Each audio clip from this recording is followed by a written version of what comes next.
Hi everybody, thank you so much for coming here. Welcome back to the channel. Today's session is going to be especially helpful for anyone considering an MIM, especially if you're worried about that one part of your profile, like your GMAT score, that might hold you back.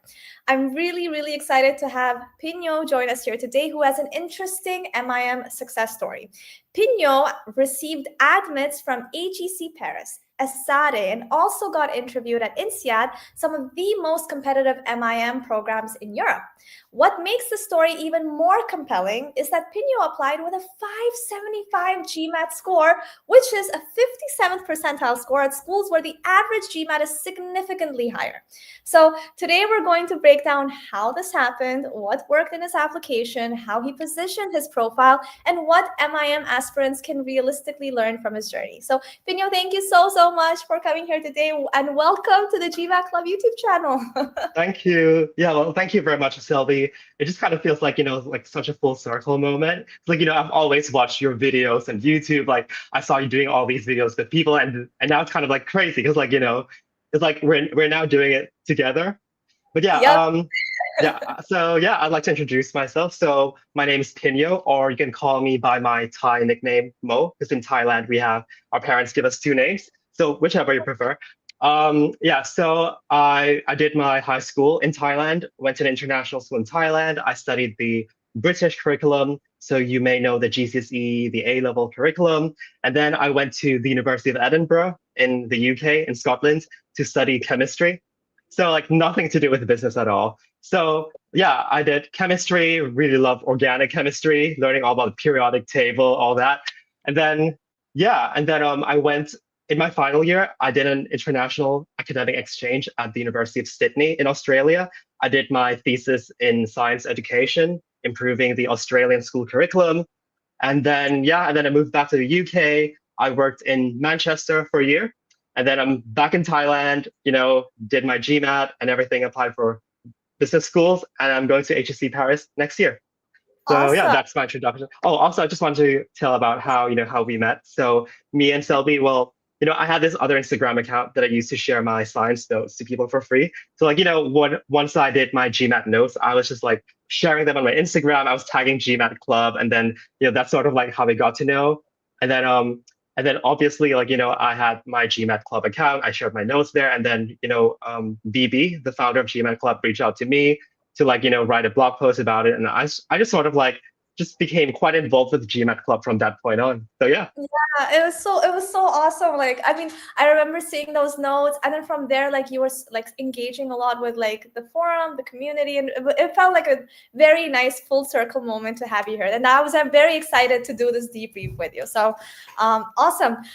You mentioned about like your international experience in a way academically. Yeah. So what made you decide to take up the MIM? Why not MBA? Yeah. So I feel like with the MBA, you would need at least, 3, 4, 5, maybe more years of experience. And I feel like at this point, I'm not at that stage. I didn't have, that much experience to be doing the MBA yet.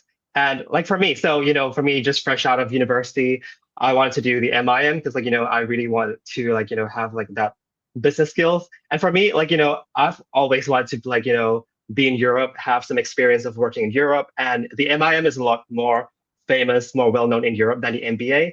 I would say the MBA is more famous in, the US or in many Asian countries. But yeah, so me wanting to come to Europe, plus also, not having as much work experience yet, it kind of like all aligns, to doing the MIM.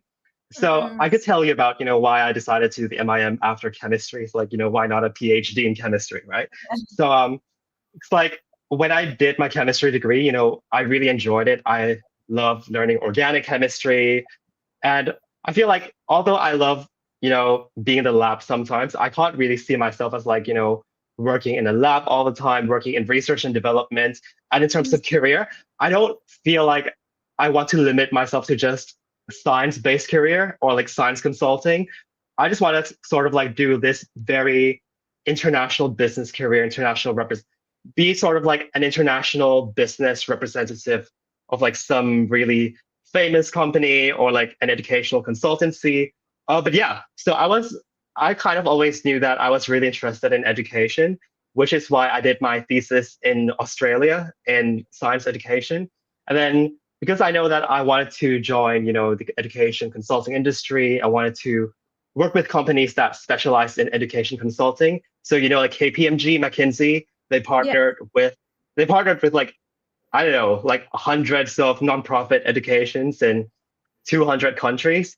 And I want to work with them. And then in the long term, I wanted to like sort of like build my own nonprofit educational consultancy, setting underprivileged Thai students to study abroad, specifically in the EU. So, Mhm. for me to reach that point, I would need some sort of like business skills, which I didn't have in my science degree. So, which is why the MIM feels like the right fit for me. And that's what I wrote in my essays to Oh, all the universities that I've applied to.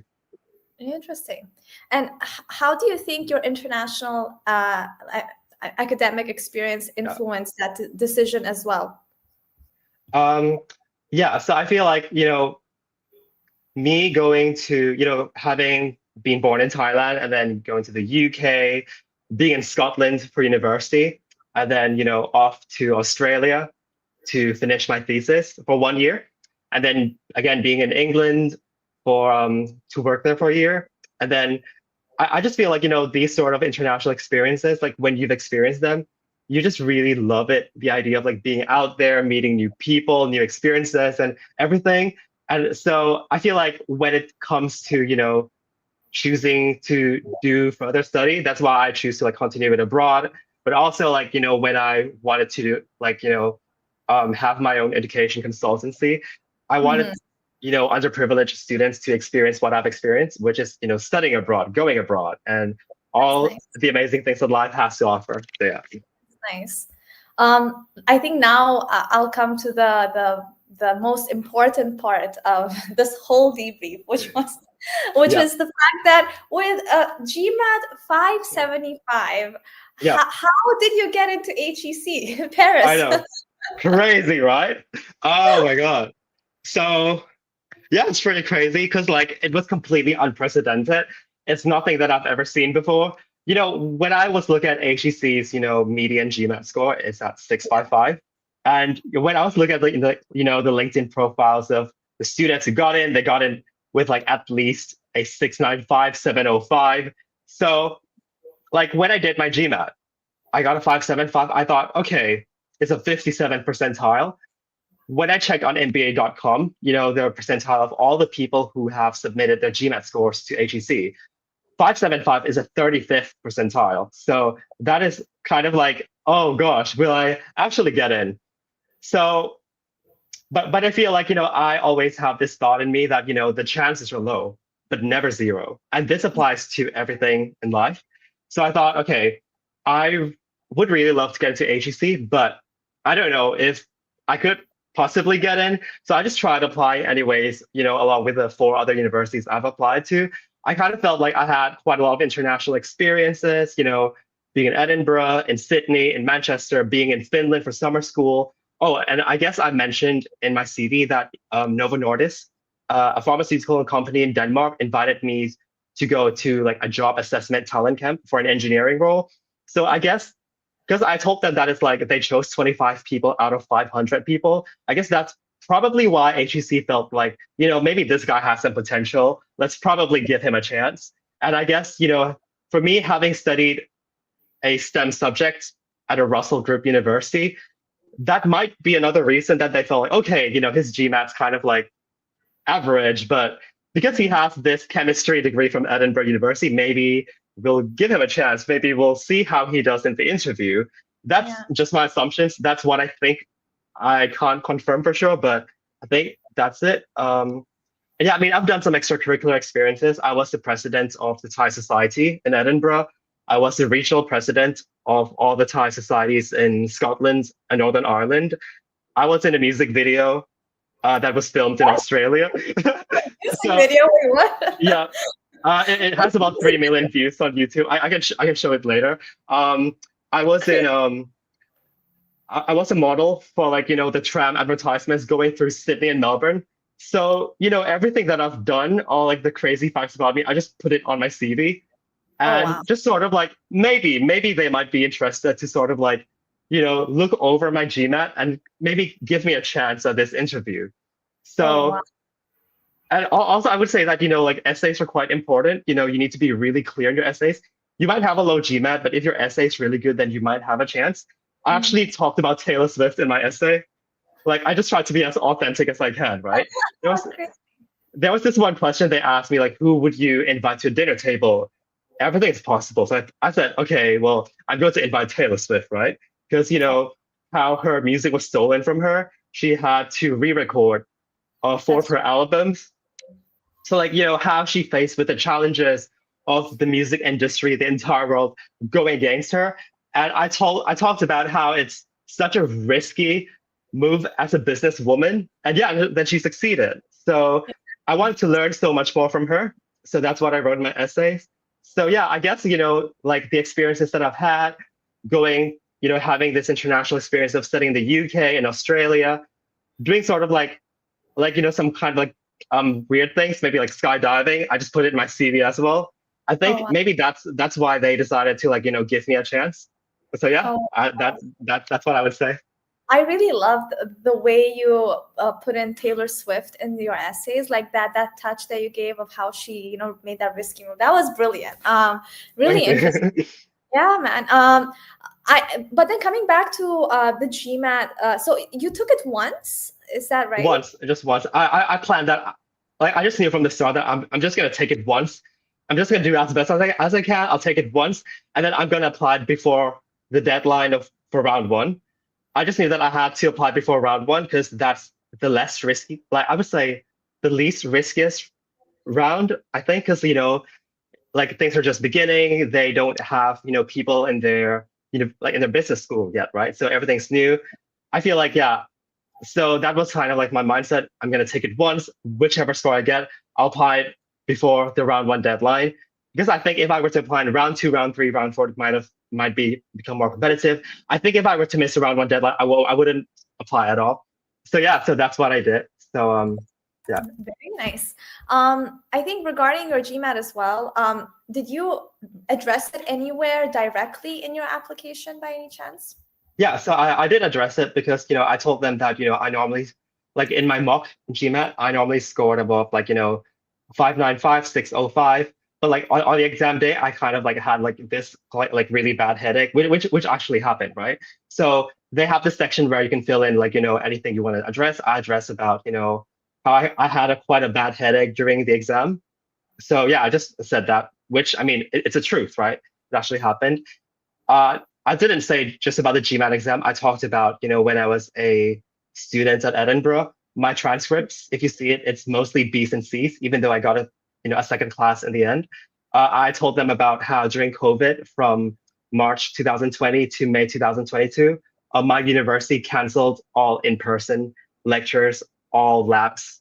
So it has been canceled for 2 years. So it's kind of like it gave them some context of why my score is the way it is, why my transcript is like this, why my GMAT score is like this. So yeah, that's, I guess, maybe because I addressed it, I showed them what actually happened. Maybe that's why they're okay with it. So yeah. Interesting. Okay. And was there any point during the process where you felt like the GMAT might completely block your chances? Yeah, quite a lot of times, when I see all these average GMAT scores, going through university websites and everyone has what 600, 700. But I feel like whatever, I'm still gonna apply it anyways. I'm gonna, with my 575, I'm just gonna apply to it, put my best foot forward, write the best essays that I can, craft the best CV that I can, and just see what happens really. Yeah. But I would still say to people that, yes, I got into HEC with a 575, but if you can go higher, please go as high as you can. Don't just be like, oh, this guy got a 575. I'll just apply to universities for the 575. I would still say try to, get as high as you can in the GMAT, right? Because I don't think I've mentioned this earlier, but I've applied to 5 universities, right? So I've applied to HEC, INSEAD, and then there's ESSEC, ESCP, and ESADE was one in Spain. And well, ESSEC and ESCP, they rejected me. I still don't know why they didn't give me feedback, but I would say that maybe it's because of my GMAT score. But luckily, well, HEC and INSEAD, they were happy to take me for the interview. So I would still say, like, to really maximize your chances, try to, actually get as high as you can in your GMAT. So like, you would get accepted from all business schools.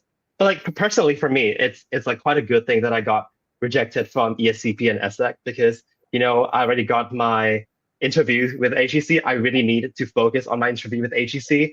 So, getting rejected from those universities meant that I can sort of like just focus on HEC, focus on INSEAD, right? Actually, I could tell more about, my university choices, why I chose them and all that. Ask you that, like, why those 5 schools? Yeah.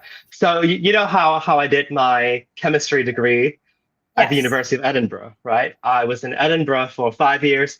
I did my year abroad in Sydney for 1 year. And I worked in Manchester for 1 year.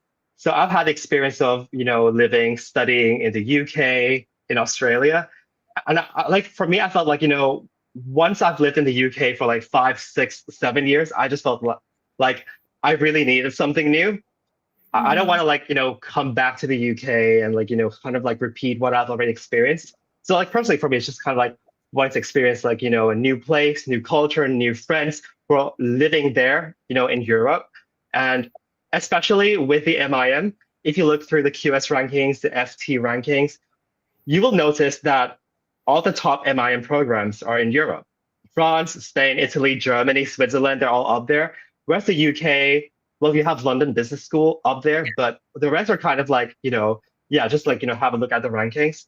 So yeah, and then so like with these schools, I chose, again, as I said, HEC, INSEAD, ESSEC, ESCP, and ESADE. I mean, yeah, I got an interview with ESADE, which I'm very excited about. Like, I'm really glad I got it because, it's actually very important that I got ESADE in the beginning because I was planning to apply to Bocconi in Italy, to Berlin, to Frankfurt, to Munich, to Switzerland, and all the other, universities in Europe. But once I got ESADE, I just knew that I really love it. I would love the idea of living in Barcelona. I know that I would love to live in Spain over Italy, Spain over Germany. So that kind of like stopped my application at that moment. And that left me with the 4 French universities that I've already applied to. So yes, that was about ESADE. And then with the 4 French universities, so, HEC Paris and INSEAD, these are my top 2. ESSEC and ESCP, these are my bottom 2. So naturally, what I thought was going to happen was that, I guess HEC and INSEAD, they're probably going to reject me from the beginning. And ESSEC and ESCP, they might, give me an interview. That's what I thought would happen. And I mean, like, like logically, that's what everyone would have thought, right? What actually ended up happening was that HEC and INSEAD ended up giving me interviews, and ESCP, ESSEC and ESCP rejected me from the start. And yeah, and I guess I'll never know why, because they said they don't provide feedback. So, but because like they said due to the volume of applications, we can't provide feedback. But I'm guessing maybe it's because of my GMAT score, or maybe maybe because I didn't have much work experience in actual companies like Big Four or something. I don't know. But yeah, that's my experience. So, that comes down to what I wanted to say to everyone today is that, if there's a dream school that you really want to get into, just apply for it, right? Just apply for it. And if you can apply in round 1, do it. Because what might end up happening might be that, your first choice accepted you and your second choice rejected you, like what they did with me. So in any case, apply to your first or second choices, apply to all the schools that you want to get into. So yeah. I mean, just like somebody in the comments said, well deserved, especially telling like your background and all that you did before you even applied. I mean, you've done quite a lot, and I'm glad that such an incredible school has someone like you now. Thank you very much. Yeah, I think also, sorry. Yeah, it's just, I think that I might have one more thing to add. Maybe that this might give you some idea of maybe why HEC accepted me even with a low GMAT score. you might know from, like when I use my other Instagram to like, tag you in my stories and all that. It's called Three Sciences for A level. That one that I used to share my notes. It's like, when I was 16, 17, I created this Instagram, which I share my notes, my science notes for free to like students, teachers in Europe, Africa, Asia, America, all over. Like I kind of like sent my notes for free. I shared my study, my education journey for free. And then on my LinkedIn, I mentioned how I shared my GMAT notes for free to, to like so many students and professionals who are looking to do the GMAT exam for business schools. So like, that's what I said in my CV, in my essays. They could actually prove it by, searching up my name to my LinkedIn, all the, the social media that I provided them. And I guess maybe they felt like, this guy really loves, helping the world, helping people, with a future and all that. So maybe that's why they gave me a chance. So yeah, just something I wanted to add. Helpful. People like social media, but like I love it because of these whole reasons, right? And I think admissions committees and the teams, they now look a lot at your social media. They might not tell you that, Yeah. but they do care about it now. No, which is incredible. Okay, now let's dive a little bit into the application part of things, which is, of course, the essays. So which essay did you find the hardest to write for all of the schools? So with HEC, it's the last question. It says, if you could invite anyone at all, anything's possible, can invite anyone to a dinner, to a dinner party, who would you invite? This is quite an uncommon question because, in all the other universities I've applied to, it's always, oh, what are your goals? Why do you want to do MIM? But HEC was like, who would you invite to a dinner table and why? So I was like, okay, maybe I could, think of someone who seems really inspiring to many people, I guess. Or I could just choose someone who I personally find inspiring. And then I wrote about Taylor Swift. I was like, yep, let's be authentic in my essay. Let's write about Taylor Swift. And yeah, so I said, yeah, I would invite, oh, actually, well, today's Taylor Swift's birthday. So, it's quite a good timing to be talking about her. Yeah. So I wrote about Taylor Swift in my essay. I said I would invite her because, as a musician, as an artist, she has faced so many challenges. Her music was stolen from her. So she has to re-record, her old albums to regain control of her music. And, because of that, she tried to devalue her stolen ones so people could stream her new ones. And what ended up happening at the end was like, it skyrocketed her sales. She became like people really admire her for her, like, her ideas of like putting vault tracks or like, songs that she wrote 10 years ago but weren't released into like, the new albums that she released, right? So Taylor Swift being someone who has like, this really innovative, really creative mindset, doing something really risky as a businesswoman, doing something that is totally unprecedented. No one has ever done it before. That was something that really inspired me. And, I talked about how I would invite her because, she would be able to give me some advice on navigating the world that, in the world that everyone's against you. How do you face through the challenges? What are you going to do about it? And yeah, so that's what I wrote about. And I'm very proud of it. That was a bold choice. I mean, you would think that maybe other people would write about it, but I personally feel like not many people would write about it. But you did, which is incredible. And maybe the adcoms are Swifties as well, which could have helped. Oh my gosh, amazing! But crazy. All right, and I mean, this is just that one essay, right? Like, of course, the most important one they talked about. But were there any other essays for the other schools that you had difficulty writing in, or it was fairly? Yeah, so I would say for all the other schools are pretty much similar with HEC in that why MIM? What's your long-term goal? What's your short-term goal? Like, why are you doing the MIM? Why this school? And this is something that everyone has to research like really deeply about. And my advice would be to like actually do lots of research about it. Don't just say, oh, I chose you because of the rankings. There has to be something more than the rankings. Business schools know that they're high up in the rankings, but they want to know more, like why, other than the rankings, right? so perhaps you could talk about their course structure, how it's quite unique compared to other business schools and all that. So yeah, so that would be my advice for that. And I think my other advice would be to when they ask you about your long-term goals, your short-term goals, make sure that they all align. Make sure they align with your past, your present, your future. So I could give an example, how I said I really wanted to go into education. I wanted to make this nonprofit education consultancy, right? I could say, well, in the past, I created this Instagram that I used to share my notes for free to people, to 10,000s of my followers on Instagram, right? So, so that was like proof that I was into education. And then I wrote about, during my chemistry degree, I then did my dissertation, my thesis at the University of Sydney in Australia in science education and improving the Australian school curriculum. And, and because it's kind of like education in the past, education in the present, and then it leads to education in the future, that I want the MIM to have the entrepreneurial skills, learn how to be able to create this nonprofit education consultancy, work with companies that specialize in education consulting, for example, KPMG, McKinsey. So you can see how it all aligns up the past, the present, the future. So make sure it really shows that in your essays. So yeah, that would be like the really hard ones that I found. And yeah, that would be my tips and advice for it. Yeah. Yeah, and I think your story stayed quite consistent, Yeah. Which makes sense, understandable. All right, so now we've covered the essay bit. Let's also talk a little bit about your LORs. So LORs are something that a lot of, I think, MIM applicants do struggle with, because some people don't have work X and they directly apply. So then they either get the academic LORs, or like some of them do get professional. What about you? Like what kind of LORs did you get?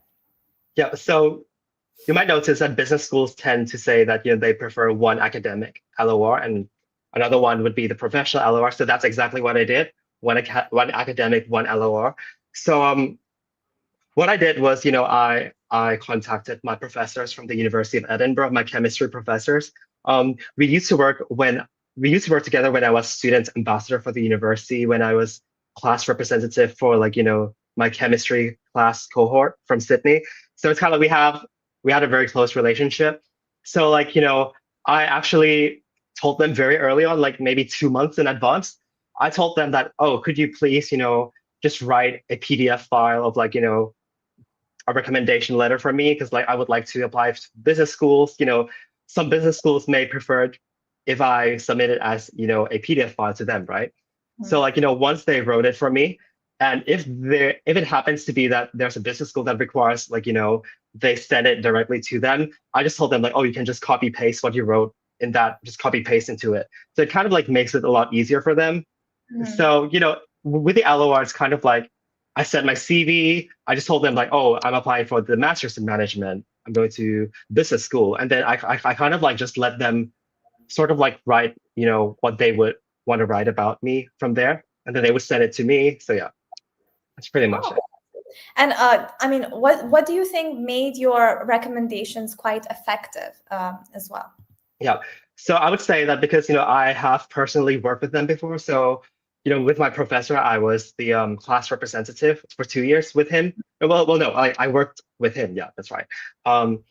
So I would talk about what students are struggling with, and talk to him oh, how could we help the students, and he as a professor would then kind of help me think about it. So because we worked a lot at a very close level, he knows a lot about me, so he was able to write about me pretty well, what's my personality like, how am I working, how he feels I would be very successful in the future, that he really recommends me to the business schools. So that's for my academic recommendation letter. And then for my professional recommendation letter, he was the head of marketing at the School of Chemistry in Edinburgh. So I was working with him when I was student ambassador. So yeah, and then again, similarly, he knows very deep down who I was. He could write a lot about me. So I would say that with recommendation letters, try and choose someone you have worked at a very close level, and that would mean that they would write really well about you. like, because like they know so much about you. Oh, actually, I could share something about, when I was applying for HEC, how the deadline was October 1, right? So I would say my tip for everyone would be, to, email them before you send, when you click send referee on your on the application page, email them, make sure that they know that, this thing is coming to the email, right? Because what I did was, I clicked send referees on the HEC, HEC admissions page, right? Oh, sorry, HEC web page. Yeah. So I click send, right? And then after that, I then send an email to my professional referee that, okay, the email's coming. And then I got an auto-generated email back at me. It says that he's actually on vacation for like the next 2 weeks. And I was like, oh my gosh. And I can't delete it. I can't delete his reference from HEC because of like the way the website works, right? So I had to frantically email HEC. I was like, please, could you please delete his reference? Because, he's not available. I need to replace it with someone else. And, it took, so that was like, like a really panicky time for me. And it took them 5 days to like get back to me. I sent them like 2 or 3 emails. I think my email might have perhaps they haven't seen my emails because, they get lots of emails. But my point is you sort of like need to like get your letters of recommendation done very, very early on. Otherwise, something like this could happen. So like, they ended up getting back to me like 2 days before the deadline for the round 1. And I just thought to myself, right, like if I couldn't get to the round 1 deadline, I'm just not going to apply at all. Oh, sure. So, why not? Yeah, because like, I feel like the chances are like pretty low. And, I might have, actually, no, I think I might still apply, maybe. But, that was my mindset at the time, right? So anyways, so like 2 days before the deadline, I told someone else who I've also worked with as student ambassador. So yeah, so basically, she was like the head of alumni relations in Edinburgh, and then we worked quite a lot. So yeah, she wrote a reference letter for me very quick, sent it to HEC, and then I submitted 1 day before the deadline. So yeah, that's like the story of, my HEC and just my tips and advice to like, make sure you sort your letters of recommendation very, very early on. So yeah. That's some solid advice right there. I think a lot of people take that as like the last step, let's not do what Pinyo just did. It might not assure you an admit at HEC for sure, but yeah, we might not be calling right now, so yeah. Crazy. All right, so we talked about the essays, the LORs. I think the next thing would be talking about the interview experience, and this is what you told me like before we started the live, where you said that you got the interview for INSEAD and like for HEC and ESADE, but you never really knew if you got into INSEAD or not, right? Because well, HEC got back to me first with the results, and I knew that HEC was my first choice, right? So and like INSEAD would get back to me in like December, but HEC got back to me like at the end of November. So like once I got HEC, I just emailed INSEAD. I said, okay, so I've already chosen HEC. You can withdraw me from the application. So just like being honest with them. So yeah. So I don't know if I would have got into INSEAD or not. That remains a mystery. But yeah, so with HEC, I could talk about my interview experiences with HEC and INSEAD too. I think that might be good. So like with HEC, right? There's an admissions committee, and then there's someone he's like an alumni from 1987, I think. So I think that's kind of like the common format for HEC. So what goes on during the interview was like, they would ask you like questions like, the things you might expect. Okay, introduce yourself. Why did you choose HEC? Why the MIM? And then I feel like things can get quite specific really fast. They might ask like, why the MIM? Why not MBA? Why the MIM now? Why not the MIM 2 years ago? Why did you choose HEC? Why not another, business school? Why France? Why not the UK? You really need to know yourself really well. You need to know why you're applying for this business school specifically. Why HEC? Why not, LBS? All that. And what else can I say? They asked me why I chose to study chemistry and then do an MIM. Like, oh, like why didn't you do a BBA? wouldn't that have, so like these sort of questions. So like again, yeah, I talk about how chemistry links to science education, how it links to education, how it links to, the entrepreneurship skills that I need to make this consultancy, education consultancy. What else could I say? How did you Overall, prepare yourself, by the way, to like I answer? prepared. So I spent about 10 days preparing for it. Like once I knew that I got to the interview stage, I just spent 10 days just like not going out of home, just preparing. I had like 3 sheets of paper. I just kind of wrote down everything that I would like to say. I kind of like brainstormed all the questions that they could possibly ask me. I went on LinkedIn. I messaged with, all the HEC students. I asked them, oh, could you please share how your interview experience was like with HEC? And they would give me tips and advice. I would make sure to kind of like write everything down and write all my all the answers that I would give to them in bullet points and really try to like, understand what I'm writing. Try to like, I wouldn't say try to memorize it, but try to like, really understand yourself really well. So like by the time I was like, looking at all the questions that I thought might come up and be really prepared for like all these questions. So yeah, that's when I'm kind of like, I felt really prepared for it. So yeah, so it was like really intense. I was like talking to myself on webcam, just seeing myself talk, trying to like, sort of like adjust how I speak to them so that it comes out in the best way. So like, like all the basic things of like preparing for the interview. Yep. So that'd be my advice. Just like, really try to brainstorm all the questions you think that business schools would ask you in an MIM interview. So yeah. And then I could talk about, oh, sorry. Yeah. For you. Yeah, go ahead. So that was my HEC interview. I could talk about my INSEAD interview. I actually did 2 interviews for INSEAD, which is not normal at all. Because like in my first interview with INSEAD, it's quite different from HEC that, they let you interview with an alumni without the admissions committee in it. So it's just one alumni and, it's not recorded. You like, whatever goes on in the video call, they just make notes and they submit it to the admissions committee. So what happens in my INSEAD, in my first INSEAD interview was that, my interviewer, he was an alumni from like 2018 INSEAD MBA alumni, right? And then he said that he wouldn't turn on his camera because he's walking outside. So, and then so I was like, oh, okay. I wasn't sure if like this is okay, but yeah. And then because like he wouldn't turn on his camera. He said he's walking outside. He said, oh, just mind the noise coming in, the construction noises coming in from outside. So I was like, oh, okay. And then so it's just me, talking to like a faceless profile, And then I thought, okay, let's just, have a go with the interview, see how it goes. And then, while I was talking, he kept interrupting me. He was like, sorry, I don't believe what you're saying. Sorry, I don't think you're being honest with me. He was saying things like, oh, like, what do you mean? Like, you want to create this education consultancy in Thailand? Like, you've gone abroad and you're saying to me that you want to be in Thailand to create this education consultancy. Something must have happened. Why are you back in Thailand? Something must have happened. And, it kind of like put me in quite a difficult position. Yeah. Because it's kind of like, I've never had an interviewer tell me that, oh, I think you're being dishonest, blah, blah, blah.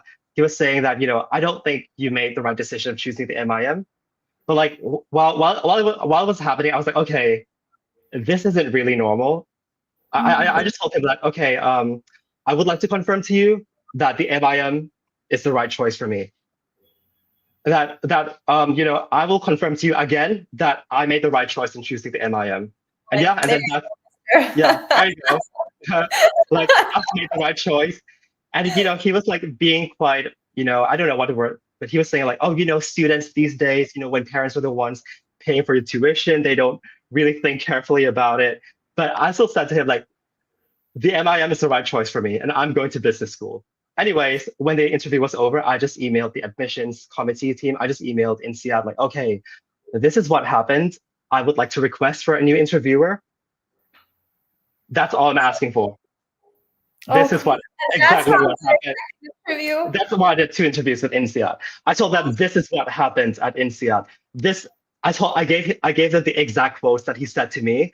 I told them about how he wouldn't turn on his camera. He's walking in the streets. all the things, right? I told them that, I've talked with INSEAD MIM students on LinkedIn. I asked them if this sort of experience is normal, and they told me to tell the INSEAD team about this. So that's what I did. And they apologized to me. They said, we're really sorry for your experience. We'll arrange another interviewer for you. And, my second interviewer, he was very amazing. He was very nice to me. He said, he told me that, okay, well, I believe everything that you say, everything, it fits perfectly, it aligns perfectly, all that you said. I think you would be the right fit for the MIM at INSEAD. I believe in you. It's very different. So I think, it really depends on who you get as an interviewer sometimes. But I think it's quite tricky if you were to be, doing an interview with just one person and that person is not the outcome. So yeah, but my advice would be to, if something like that were to happen, just stay calm, don't panic, stay calm, tell them that you're confident in your decision, and then write an email reporting, what happened, so that, the admissions committee can take the right next step. So yeah, I mean, I would say overall, it's quite a positive experience overall, because my second interview at INSEAD was very amazing. Yeah. And then, yeah, I would say, I've heard something like this happen before. This is my first time. I've done a lot of debriefs, but this is the first time there's someone did not have a good experience, and then they went and obviously reported it, and then they managed to get another interview. But I mean, everything's possible, right? It's possible. You stuck to your story, and then you went with it. Yeah, I actually didn't know if it would be possible, because the deadline for the INSEAD interviews was on November 10. Yeah, November 10, right? And then I told them on November 8, right? I said, okay, I know this is close to the deadline, but I would like to request for a new interviewer if that would be possible, because this is what I've experienced, and this is very important for my future. I mean, I kind of knew deep down that, INSEAD, I would choose HEC over INSEAD. I would choose ESADE over INSEAD. But it's the principle behind it. You shouldn't be rejected because of this one person who has been very disrespectful to you. For me, I know that I'm okay with being rejected if I were rejected for the GMAT score, if my profile wasn't as strong as other people. But if I were to be rejected because of this one person who would write about me in a very bad way, kept interrupting me, wouldn't give me a chance to speak, even when I tried to talk about how my values aligned with a business school, he was like, tell me, why are you in Thailand? Tell me, Okay. So I think this is quite important to address, really give the full experience of my interviews, not just HEC, but INSEAD, because I think it's very good that, everyone's really well prepared. These things can happen to anyone, right? So for you, if you're watching this video right now, if you know that, for anyone, if you're going through that sort of experience, just tell the admissions committee what happened, and they might give you a second interviewer. But anyways, for me, in the end, I chose HEC. Anyways, I don't know if INSEAD would have accepted me or rejected me in the end, because I just told them straight away that I'm choosing HEC. But I mean, I'm still very grateful for them for giving me a chance to interview with them, and I had a great experience with the second interviewer. So yeah. I mean, wow! This is one of such an incredible story, really, Pinyo. I think I did not expect the Taylor Swift story. I did not expect the second interview. A lot of crazy things happening here. If you guys are enjoying this debrief, please give it a like, because I think this should reach to more people out there, and hopefully it helps them, with their MIM application journey. All right, but looking back at the entire, process, what would you say are the biggest takeaways, and what advice would you give to MIM aspirants watching this who might be worried about their profile or GMAT score? Wow. Yep. Ooh, I would say that the key takeaway from this, right? A lot of things in your life, things can be quite unprecedented. I say this this word so many times, but it's very true. You may not have had a role model for someone who has got into HEC, INSEAD, get an interview with these sort of universities with a low GMAT score.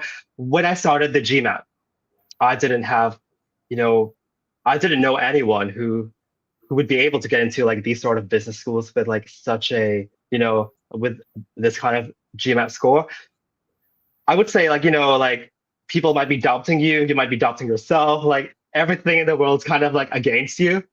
Yeah. But like all I'm gonna say is you don't have to worry about it. What you have to worry is about, crafting the best profile, putting your best foot forward, doing the best that you can, like example, writing your CVs, writing your essays, reach out to people on LinkedIn, students on LinkedIn, ask them for some advice, some tips, do whatever you can to like, really put your profile in the best way, improve your profile, do like any sort of extracurricular activities that you think might not matter. It might actually matter.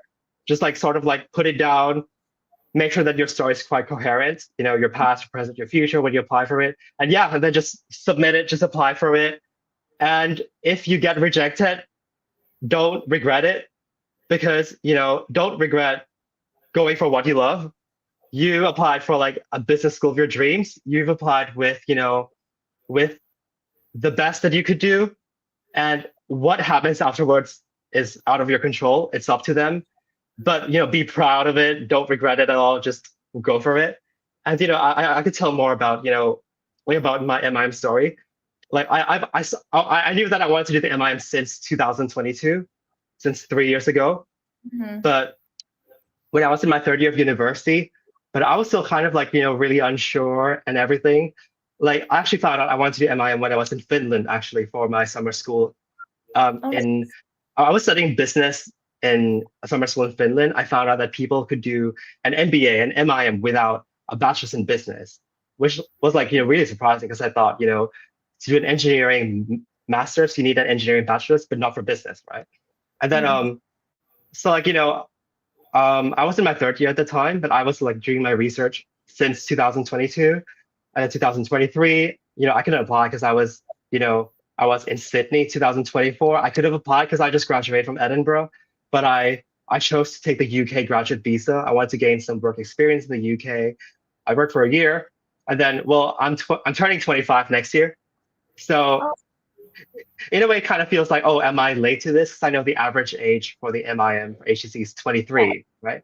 So I thought, am I late? But, like in the long term, like it doesn't really matter that much. Like, just go for what you love. And yeah, like, don't be scared that, your profile's like not strong or anything. Don't overthink it. Just put your best foot forward, put the best application that you can, and just leave the rest to like, the universe or whatever. Just remember that, the chances are low, but never zero.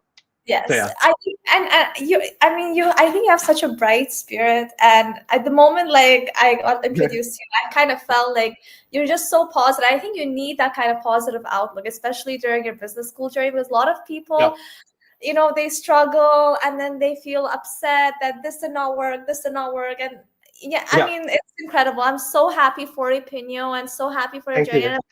I just can't wait to see all of the HEC Paris pictures and videos. Oh my gosh, I'm so excited for it. I've never even been to France, so this is like a completely new thing for me. Oh, it's a beautiful place. You'll love it for sure. Well, I mean, this was incredible. I think for everyone who's watching this, if they'd love to connect with you, let them know what's the best way. We'll add it in the description as well. Yep. So you can add me on my LinkedIn. So you can see my full name right here, Pinyo Getmini. But yeah, like when you talk to me, you can just call me Mo. That's my nickname. Call me Mo or Pinyo, doesn't matter. You can add me on LinkedIn, or you can also add me on Instagram. I think I can put my Instagram in the comments, right? Sure. Yeah. Yeah, amazing. But yeah, I can put my Instagram later on. Yeah, feel free to just message me if you have any questions about HEC. If you would like my GMAT notes, I send them to you for free. So yeah, I'm very happy to help. And yeah, I'm very happy to be here today. Thank you. Thank you so much, Pinyo. It was lovely talking with you. And I hope everyone who's watching this has an incredible December and incredible day. Thanks once again, guys. Take care. Thank you very much.